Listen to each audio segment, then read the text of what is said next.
Okay, guys, I have a feeling I know why you're here, but I have to tell you that this interview was filmed before the match with DRX. So we talked mostly about the match versus Nongshim, about TALON team, and I asked FrosT briefly about DRX, but we don't talk explicitly about it. So if you want to hear his comments about the next match, you can go and watch the press conference. I linked it in the end of this video, but this video is about something else. And lastly, I would love to remind you that I love getting your comments, but please be polite and don't use any derogatory language in there. Deal? Enjoy the video.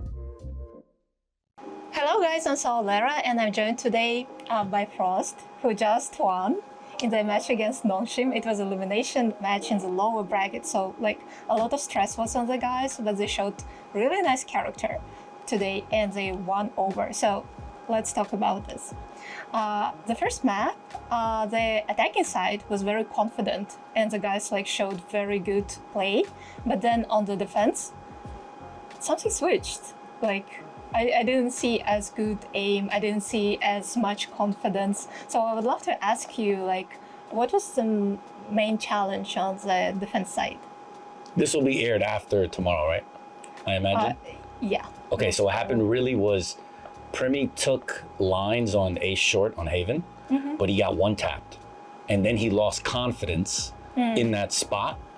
So now we have a gap because where we're normally getting info and then rotating off, now we're not. So now it puts pressure on the A guy, which was Cruz, to either overextend or stay too long. And then he gets caught in this weird place because they dart, stun, and then they rush him. And it just created a big problem because Primi started to go, oh no. So then he started going in other places. And then when he went in other places, we weren't accommodating for the fact that we have an A gap. For instance, what you can do is you can bring Jip Boy Cypher all the way to A, just have Jip play A with the other guys. And then now you have Primi plus other people playing, strong side B, C, B. And it was just a problem. But fortunately, they figured it out. Yes. And it was actually just, bro, they hit some shots. Primi lost confidence, unlucky. Just like that, oh shit. And then now Cruz has to think about what to do next. And it took a few rounds and, so. Yeah, I noticed this about your team, and correct me if I'm wrong, but sometimes it looks like there is a switch. Yeah. And then when it happens, I think this is one of the things that the young players usually need to learn, how to control that switch when they turn on and turn off. But I mean, I'm pretty sure that they will learn eventually with all the experience they're getting right now. Right. So then we had Pearl, and it's the Nongshim's best map for a reason. But then what I noticed is that your attacking side was much more confident. Last time, right. Last time you didn't even get to the side. No, right. We worked on it because we knew we are gonna have to play it in lowers. We can't just continue to ban Pearl. The reason why we tried it on Nongshim is that even though it's their best map, they're weaker than the people we're gonna play against. So if we can beat them on their best map, then it should, in theory, make teams like T1, PRX, DRX think about maybe we don't try them on that map, because can we beat Nongshim on that map? And if you can't beat Nongshim on that map and we can beat them, then it should help me in the veto process. It just didn't work out the way that I expected it to work because we got defense first. But what are you gonna do? Sometimes you just take swings and you miss. It's just so. Yes. And the third map today was Ascent. And when you saw Harbor on your opponent's comp, what was your first thought? I made a lot of adjustments to the game plan just because I know, I played Harbor Viper. So when I was on Furia, we actually played Harbor Viper first. It was against Fnatic in kickoff in Brazil. This was the first year franchising, and I have a lot of experience with Harbor on every map, including Pearl, actually. I ran Harbor Viper way back in the day, too, on that map. On Ascent, I didn't run Harbor Viper, but I like Harbor on that map, and I've tried it with Phoenix, actually, because the ability to flash out of any wall is actually really nice.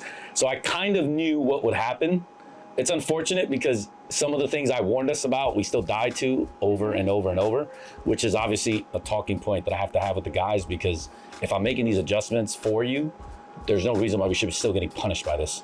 But fortunately for Cruz, it was helpful enough because he had a better idea as to where they're gonna go and why they're gonna go where they went. So it was just, you know, I got lucky that they chose to pick Harbor against the wrong person, because I have an extensive background with that character. So I wasn't panicked, the guys weren't panicked. It was, it worked out in our favor. Yeah, I agree with you that the calling from Cruz was very solid on the map. Of course, like first 4 rounds, guys were like a little bit like lost, but then after the timeout, I'm actually a little bit curious what you were talking about during that timeout, but probably you won't be able to share. Well, it'll be after. So the timeout, I basically told them, you know, it's clear Gen G did this. I'm sure T1 is probably going to do this. So this is going to air, and I'm sure someone from T1 is going to watch this. I know what's going to happen. Everyone is beginning to realize a pattern with our team. You find Premi and you go away. I actually started this on 100 Thieves, where I did this to CNED in Berlin. We basically used all our util to find CNED, and then we hit Bone Cold, because they always played opposite. People are doing this with Premi now. So what I did was I told Cruz, I was like, Cruz, just anchor Premi with all the trips and all the util, and just 4-1 off of him. And if they're gonna run into him, they're gonna have to run into him with like nothing but kill trips and everything else. Yeah. So he'll get good fights, and then they're gonna run into the guy that they're trying to stay away from. But it gives you advantage on the other side of the map, and that's basically what happened. They kept going into B. A was free and empty, but they just wouldn't go attack Premi. They'd rather fight the 4, and they just kept running into us, and it was just unlucky. And then the one time we got punished was when Premi didn't even play on the bomb site. He played in tree. Remember, they came short and they killed him? Yeah. It's like, you know, so this is what I mean by like, we can prepare them all we want, but then they just get impatient and they just die. But outside of like that round, which we lost, we basically won every other round, because that's basically all we did. We just anchored them. And then even on the last round, there was on the second half, or going to the second half, I basically said, yo, whenever we anchor B, just put Vice on B solo. So on A, Jet, on B, Vice. And then the very last round of the game, they go into Vice ults and everything. So it's like, that was basically what the time, or like what the discussion was about, like, you know, how to alter the game plan based on like shit that was happening. Yeah. Thank you for sharing all this. It's very interesting to hear, like, the thought process. Next DRX tomorrow. Yes. Any thoughts? A ton. Any thoughts you can share with us? I think we can still, I think we can win Pacific. I know we're probably going to play T1 or PRX after that, but I think this team is good enough. It just depends on which team shows up. Is it the best version of us? I think we can win Pacific. Is it the worst version of us? We're going to struggle even versus DRX or T1 or PRX. You know, if we can be slightly above that and just play well, I think we have a chance to again beat that. So it's like, let's just say in 2/3 of the times, if we sim this, I think we just win Pacific from here on out, right? So I feel good about all the matchups coming up. Yeah, and what better match to break your like win-lose streak than against DRX? That'd be so nice. So yeah, so tomorrow nice. It will be a very hype match. So nice. I think. Oh yeah. I want to talk about one topic with you that you haven't like touched upon. It's like working with full Thai roster in terms of like language barrier. Oh, hard. So yeah, tell me. Worse than Brazilians, because at least on Furia, Khalil spoke Spanish. Khalil and QCK spoke a little like Spanish. So it's like a little easier. And then Mazin spoke a little bit of English. Here, bro. Even every meeting has to be Cruz, just like every interview here. It's the same. It's like, hey, I need to speak to Thai. Hey, Cruz. Cruz could be doing anything. He could be eating. It's like unlucky. He's just gonna in between bites. No, it's hard. I think it's also really hard when you make timeouts because like you give people advice or like, hey, look, you should do this, you should do that. And this is one of the things that happened that Cruz didn't mention. But against Gen G, I believe this is why we lost on Icebox because I made adjustments to the game plan and I made very specific calls to Cruz but Cruz either didn't relay it well enough that they understood it, or the players just didn't receive the information well enough. So the way they're behaving is the exact opposite of what I asked them to do. And that was a direct response to, a direct result of the language barrier and their inability to understand me. But do you understand Thai a little bit Hell no. now? No, not a word. Not a word. And my last question will be about Cruz, actually. Sure. You have very special relationships with your IGL, and he trusts you a lot, and he looks up to you. So I would love to hear, like, you like talking a little bit more about like what relationships you have with your IGL, and like, is there anything else that you would love to like help him to achieve and like to grow into? Yeah. It's gotten even stranger now, I think, but Cruz hated me at first. I don't know if you know this. No, I didn't know. So there's a Spike Talk episode where it's like me, Cruz, Governor, and Band, and he basically admits it. I think Thai culture, I think in Asia in general, I think I stick out like a sore thumb because I'm an American from New York City. Yes. So I pretty much wear my heart on my sleeve. I will always tell you if I have an issue, there is no going around it. It is, dude, what the, you know, like it's very direct, and that isn't really the norm, especially in Thai culture. So at first it came as a shock. That's why I think like Garnett's and I think Patty did not like me either. I think though over time, Cruz understood that like we both have the same goal, and I'm always honest with him. There is no like subversion, right? So, and I think he ended up appreciating that. And then over time, I think when he saw the results and he got better, and then the game now is so easy for him. Like I said this in my Riot thing, that I think he's the best IGL in Pacific. I also know that PRX Alex said the same thing. And the reason why his level has improved so much, yeah, sure, I can take the credit, but it's just,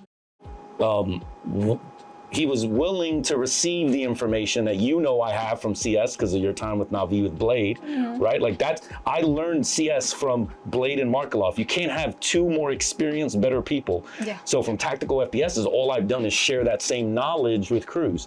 And him understanding the region, him also being a skilled player, and then him also willing to receive the information. Now you see him and his development, and now it's to the point where like people are having conversations about whether he's the best IGL in Pacific. And I think when all those things sort of like came into place,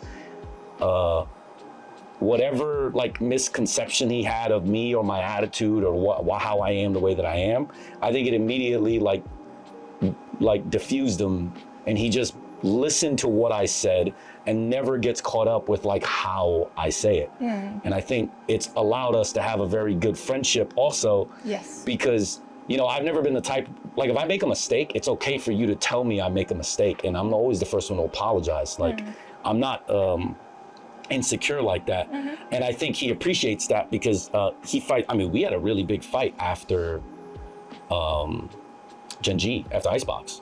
We were a huge fight. Okay. And we basically not only figured it out, but I even understood where he was coming from, which was it is difficult when you prepare a whole week for a game plan and then you change it like this because of things that are going on. So when things aren't perfect, he also has to understand that like we practice a certain way to do a certain thing. And because I'm changing it at the last minute, it's unlikely that everything will be as perfect as I expect it to be. Yeah. Right. So I had to tell him, I'm like, yeah, you're right about that. My bad. Like I should have more patience, blah, blah, blah. Right. So it's like you can have these conversations. Yeah. But overall, I think like your relationships, what they like blossomed into, it's something special and it's very beautiful. And it's something that Talon fans really love. Yeah. So guys, like unfortunately we have like time restraint.